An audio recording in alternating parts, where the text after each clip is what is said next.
After midnight, when the highway grows quiet and the last lights of the towns vanish behind the hills, Route 96 becomes something else entirely. It isn't just a road, it's a threshold. The trees lean closer. The fog grows thicker. The darkness feels heavier, like it's waiting for something. And deep in the belly of that silence lies a curve that locals only refer to in hushed voices. They call it Devil's Curve. No signs point to it. Maps don't mark it, but those who've lived long enough near the forest know exactly where it is and why you should never, ever stop there. They say if you drive through Route 96 after midnight, keep your eyes on the road. Don't look into the woods. Don't slow down. And no matter what you see or think you see, never stop at Devil's Curve, because the ones who do never come back in 2022. A 19-year-old YouTuber named Tyler Brooks decided to test the legend. He was young, hungry for views, and obsessed with exploring America's most haunted places.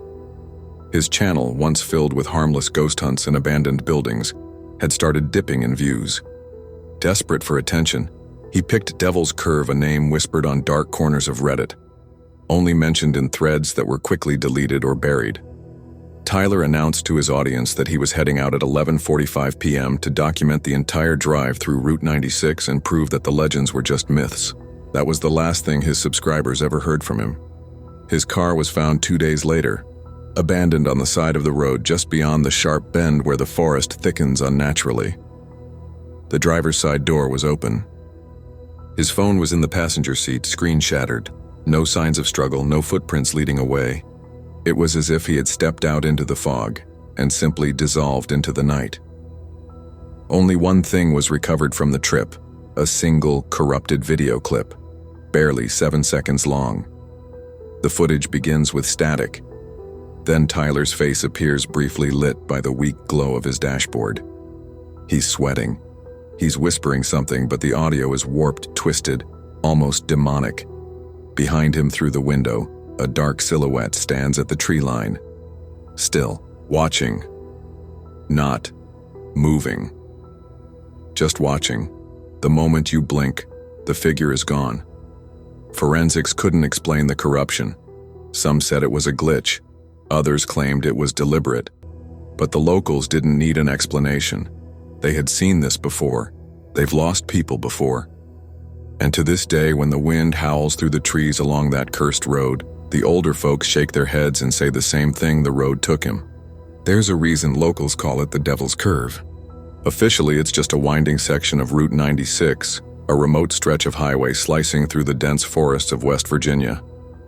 But ask anyone who's lived near it for more than a few years, and you'll hear a different story, one soaked in tragedy, mystery, and fear. The kind of story that's whispered, never spoken aloud. The legend began in the fall of 1957. A school bus was taking children home through the thick fog that often settles over the hills. There were 12 students on board, kids laughing, singing, unaware that they would never see home again. As the bus approached the sharp bend that now bears its name, something happened. The driver lost control. Some say he saw a figure in the road. Others say the steering locked. Whatever it was, the bus veered off the edge and plunged into the ravine below. The wreck was found 3 days later, half submerged in the muddy waters, broken in two. Only one child survived barely, the other 11 were gone, lifeless, cold, drowned in silence. That survivor never spoke about what happened that night. Not once. Not even decades later, when reporters begged for interviews. He simply moved away and lived the rest of his life in complete isolation. But the locals still talk. They believe the children never really left, that their cries still echo through the trees on foggy nights, that the curve is cursed and those who drive through it disturb something that should never have been awoken. Since that night, the road has developed a reputation steeped in dread. People have started to vanish, not one or two, but dozens. 32 people have disappeared near Devil's Curve since the 1960s. Their cars found abandoned doors, open engines, cold. No blood. No signs of struggle, just emptiness. As if the forest swallowed them whole, the disappearances follow a pattern. Always on nights when the fog rolls in unnaturally thick.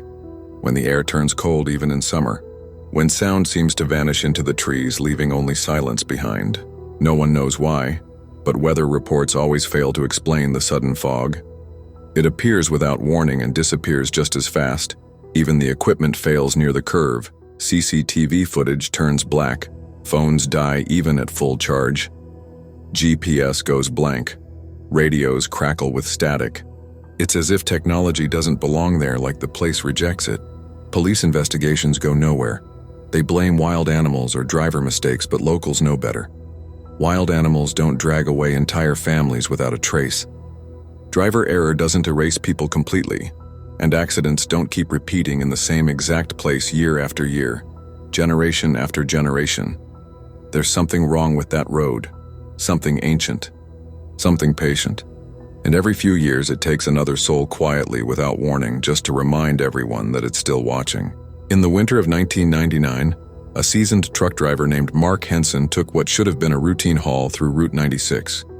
He'd driven the road dozens of times, a straight-through delivery from Charleston to a small town on the other side of the mountains. Clear skies, mild traffic, and an early start. Everything was normal until he reached the Devil's Curve. That night, Mark Henson vanished without a trace. His rig was found the next morning, engine running, headlights piercing the dense fog that clung to the forest like a living thing. The driver's side door was open. His wallet, phone, and boots were still inside. No skid marks, no signs of an accident. Just the endless silence of that cursed bend in the road. Search parties scoured the woods for days. Helicopters, dogs, volunteers. They found nothing. No footprints. No clothing. It was as if he had simply stepped out of existence. But 4 days later, Mark was found. He was discovered 20 miles away deep in the forest, barefoot and soaked in blood that wasn't entirely his. His feet were torn to shreds, skin frozen from exposure, lips cracked and bleeding. He didn't say a word. Not to the hunters who found him. Not to the paramedics. Not even to his wife. His eyes were wide open, staring at something no one else could see. As if he'd looked into a place the rest of us weren't meant to witness. Doctors assumed trauma. They ran every test imaginable, physical, neurological, psychological. But nothing explained what he'd endured. He hadn't eaten in days, hadn't drunk water, and yet somehow he'd survived. When his voice finally returned weeks later, he spoke just one sentence before falling back into silence. They kept whispering. The trees had faces. That was all he ever said. Since that moment, Mark has never spoken again. Not a single word. His days are spent inside a high-security mental institution on the outskirts of the state. He doesn't respond to questions. He doesn't react to visitors, but what he does do repeatedly, obsessively, is paint over and over again. He paints the same scene. A lonely curve in the road, gnarled trees stretching toward the sky like clawed fingers, and from those trees, black hands reaching out, long, thin, inhuman. Every painting is the same. Every brushstroke matches the last. Some say he's trying to tell the world what he saw. Others believe he's still trapped in that moment, reliving it again and again. Unable to escape, staff at the institution refuse to enter his room at night. They say he mumbles in his sleep, whispering words in a language no one recognizes. One nurse quit after just 2 weeks. She claimed the paintings moved when no one was looking, twisting ever so slightly, as if the black hands were stretching closer. Even now, decades later, no one knows what happened to Mark Henson on that road. But one thing is clear, something followed him out of those woods and it never let go. It was supposed to be a simple cross-state trip for Tyler Brooks, a young urban explorer and vlogger, known for documenting abandoned locations and haunted hotspots. His channel had gained traction in recent months, thanks to his raw, unfiltered footage and his fearlessness in places others refused to enter. But his last video, uploaded automatically from a scheduled queue, was unlike anything his viewers had ever seen. The footage starts normally. Tyler is seated in his car, the dash-mounted camera rolling. Outside, the road is deserted, flanked by silent woods that seem to lean in closer the deeper he drives. He glanes into the lens, his voice calm but slightly uneasy. "I'm just gonna pass through real quick," he says. "Shortcut through Mercer Hollow. Locals say, not to come this way after dark, but I don't scare easy."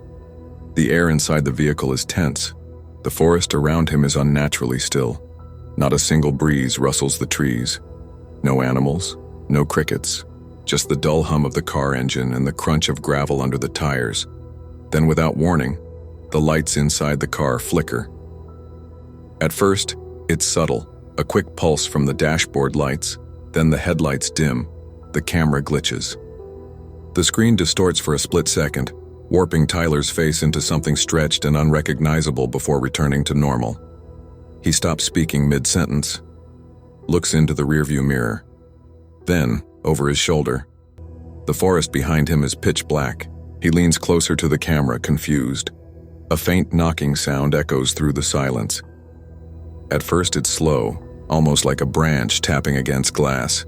Then it grows louder, rhythmic, urgent. Knock, knock, knock. He freezes. "Hello?" He calls out, voice low, unsure whether he's speaking to someone or trying to reassure himself. The camera picks up his breath, now shaky. He rolls down the window, slightly peers out, nothing. No one but the knocking returns, this time louder, and from the opposite side of the car, panic creeps across his face. He grips the steering wheel tighter. The knocking stops. A second later, the screen glitches again. This time it lingers.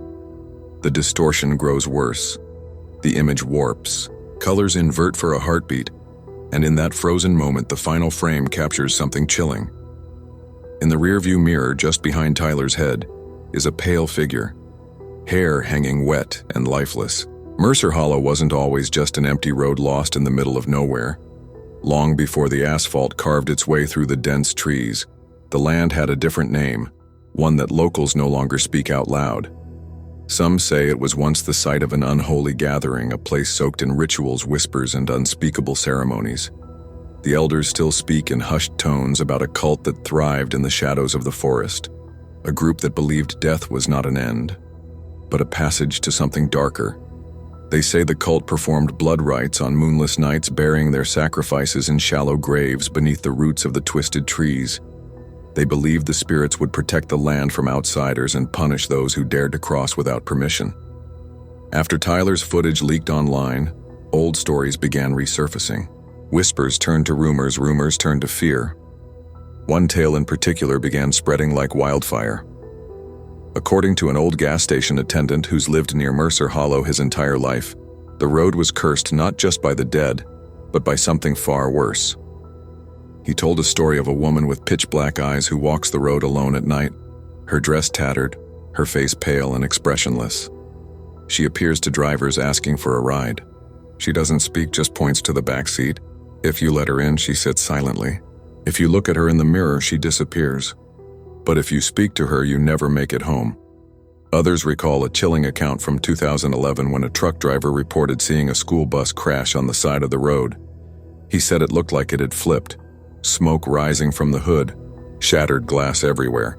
He slammed the brakes, jumped out, and ran toward it to help, only to find nothing there. No bus, no tracks, no sound, just trees. When he told the police, they dismissed it, but he swears he saw it. Not just saw it, he says he heard children screaming. Even now, he refuses to drive down Mercer Hollow again. A few believe the entire road is a time fracture, a place where moments from the past loop and bleed into the present. They say that's why Tyler's footage shows that pale figure, not a ghost, but a remnant of something trapped in a cursed cycle. A scream from the past that keeps replaying for those unlucky enough to witness it. No one agrees on the truth.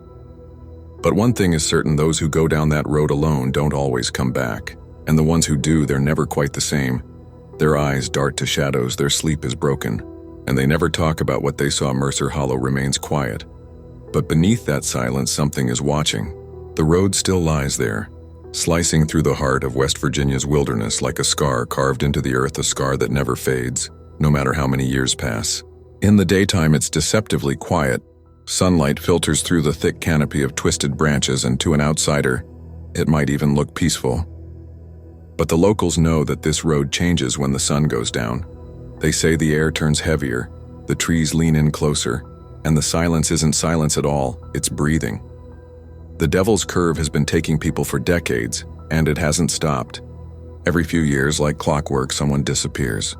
Sometimes it's a trucker passing through. Sometimes it's a couple out for a night drive. Sometimes it's hikers who take a shortcut and never make it home. Search teams flood the area, helicopters sweep the sky, and dogs sniff through the undergrowth. But the forest never gives anything back. No clothes, no bones, no sign of a struggle, It's as if the road itself reaches out, drags them away, and hides them somewhere beyond our world. The government dismisses the stories. They call it folklore exaggerations passed down by frightened locals. Official reports blame fog, poor visibility, or wild animals. But in the bars and small diners near Route 96, the people who've lived here their whole lives speak differently. They talk about headlights disappearing mid-curve. They talk about screams heard from the trees, echoing for hours with no source. They talk about the ones who came back changed. Then came the discovery that made even the most skeptical sheriff in the county turn pale. In the spring of 2017, after heavy rain caused part of the forest floor to collapse, a group of loggers found something buried deep beneath the roots of an old oak tree. It was a rusted metal ammunition box, almost welded shut with age. Inside, wrapped in a piece of rotting canvas, was a leather-bound diary. The name on the inside cover read, Samuel Cross, a local hunter who vanished without a trace in October 1984. For over 30 years, his disappearance had been one of the Curve's oldest unsolved cases. Most of the diary entries were harmless enough notes about deer tracks, weather changes, and repairs to his old cabin. But in the final pages, Samuel's writing became frantic. The words slanted, smeared, as though written in the dark by shaking hands. The last entry, dated the day he disappeared, read, "They've been following me for nights now. I see them between the trees, tall, thin shapes, watching, waiting. I think they want me to come with them. I don't think I can resist much longer. They don't want to be found, but they want company." The box was handed over to the authorities, but within weeks it was gone. Supposedly lost in evidence storage, the diary was never seen again. And yet to this day, hunters swear they see figures in the fog near the curve just beyond the headlights. Sometimes they swear they hear footsteps in the woods matching their pace. And sometimes, when the wind dies down, they claim they hear a man's voice whispering from somewhere deep in the forest. They say the Devil's Curve doesn't just take people at random. It chooses, it waits. And once it decides you belong to it, there's nothing on earth that can save you. The road is still there and it is still hungry. And if you think this is only a story, maybe you should take a drive one foggy night and see if the road chooses you. There are roads in this world that don't take you anywhere you can find on a map. They exist outside the logic of distance and time, outside the safety of familiar landmarks. These roads don't lead to a town, a house, or even an empty stretch of land. They lead inward, straight into the darkest corners of your own fear. The moment you set foot on them, something changes. You can't always describe it, but you feel it in the heaviness of the air, in the way the shadows stretch longer than they should, in the way even the wind seems to whisper in a language you almost understand. Your instincts tell you to turn back, but your curiosity keeps you moving forward. And that's how it starts. Fear is never just about what you see. It's about what you imagine could be there. Standing silently in the dark, watching the Devil's Curve, is one of those places where your imagination stops being imaginary. Here the darkness doesn't rush toward you, it waits, it watches. It learns the rhythm of your breathing, the weight of your footsteps, the fragile speed of your heartbeat. People disappear here not because they're taken suddenly, but because they ignore the growing certainty that they're not alone. It's not the shadow that moves that's dangerous, it's the one that stays perfectly still until you forget it's there. That's the part of fear most people can't handle. The real terror isn't the thing that leaps from the dark, it's the thing that stands quietly behind you. Long before you notice, the government calls it a myth, a piece of local folklore twisted by generations of storytelling. But stories don't bury diaries in the woods. Stories don't leave behind the last frantic words of a hunter who swore he saw shapes moving in the trees. Shapes that didn't want to be found, but wanted company. Every few years, someone else disappears along this stretch of road. Sometimes it's a traveler just passing through. Sometimes it's a local who knew the stories but laughed them off. It doesn't matter if you're a believer or a skeptic, the road doesn't care. If you set foot on it, it notices you. And once it notices you, it doesn't forget. That's the warning in all of this. You can ignore a noise in the night, tell yourself it's the wind. You can ignore the feeling of eyes on you. Say it's just your imagination, but ignoring something doesn't make it vanish sometimes. It makes it come closer. And when it finally decides to step into the light, it's already too late to run. If this story sent a shiver down your spine, understand that what I've told you is just the surface. There are darker roads, longer roads, Roads that wind through places no map dares to show, places where even the silence feels like it's breathing. I could tell you those stories, but some of them aren't done yet. Some of them are still happening. So if you want to hear them, stay close, subscribe to Dreadmoor, where fear finds its voice, like this story. Share it with someone you trust and tell me what you think really waits at the Devil's Curve.